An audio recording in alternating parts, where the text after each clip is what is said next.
because you got solid goaltending again and more power play goals. I think it's 5 now in 7 games. Can you just talk about how well your goalies are playing and power plays? Sure. Totally agree with all of that, except our penalty kill was the difference. Our penalty kill, clearly the best penalty killer is your goaltender, which it was last night with Use and then again tonight with Maz. But the block shots, the commitment, especially that last one where we were hemmed in our zone the entire 2 minutes. All 4 guys were out there for the entire 2 minutes, and just sticks were great. Their compete level was great. Their commitment was awesome.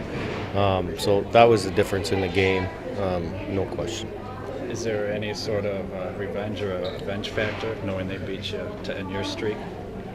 No, we just play every game same way. We try to prepare to compete, and our group's done a real good job, regardless of who's come in, who's playing well, who's not playing well. We don't do a lot of that type of talking. It's more just getting prepared and ready when the puck's dropped, and our guys have done a great job of simply doing that every night. And you hit on penalty kill, and really the last couple of games, the special teams has been tremendous for you guys. Talk a bit about what it's like seeing every single situation. Seems like everyone's bought in. Yeah, I agree. The commitment level. I mean, we just talked about the PK, but the commitment level on the power play is good. The commitment level on the 5-on-5. Everybody has a role on the hockey club, and our roles have changed here with different people being in and out, as you guys know. But if everybody buys into the right way to play the game, how we want to play as Milwaukee Admirals, it gives us an opportunity to have success. And then, we've caught some some breaks, some bounces, some execution has been good. So it's it's been good.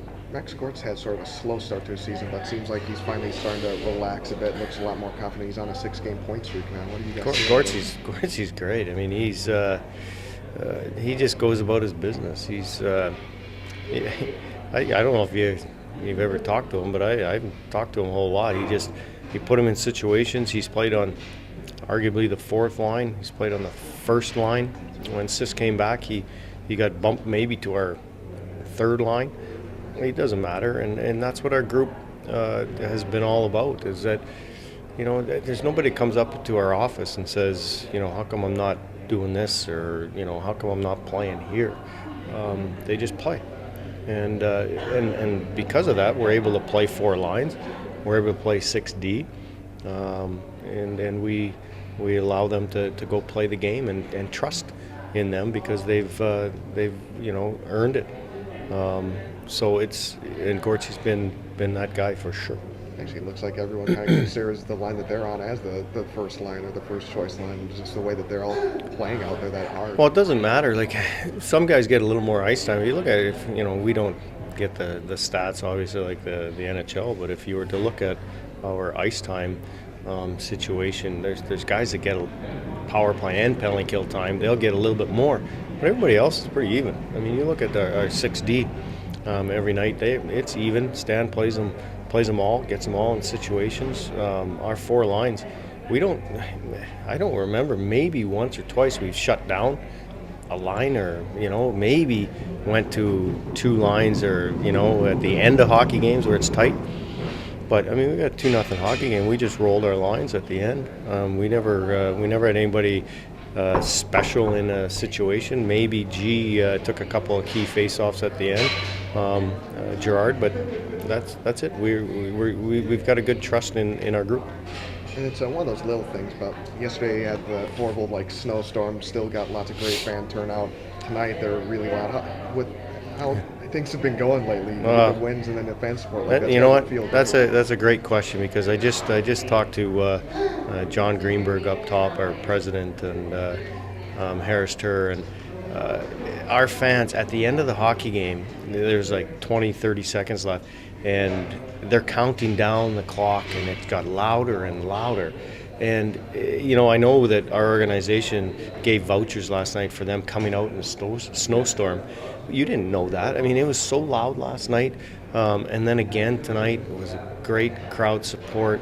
The building's big, so a lot of times it doesn't seem like there's a lot of people here, but there's a lot of excited, a lot of passionate people here. And that makes the difference in fan support. Not numbers necessarily, but the commitment to get here, to cheer for your team, to boost them on. The guys, clearly, guys love it. And you're right, it was exciting tonight. It really was. New Year's Eve on a bus ride from Grand Rapids, I mean, that's probably, I can think of a lot of things you'd rather be doing, but what's that like? I wouldn't rather do anything. Time of our lives. I mean, my gosh, if you could, I mean, we got to be so thankful for what we do. I mean, to play hockey for a living, or what I do, to coach for a living, I don't care. I don't care what we do, and what day it is. It's just a day, and it's a day to play hockey, and we'll travel home, and there's lots of nights to have New Year's parties if you want to do that. Thanks, Steve. Thanks, Steve. Thanks, Steve.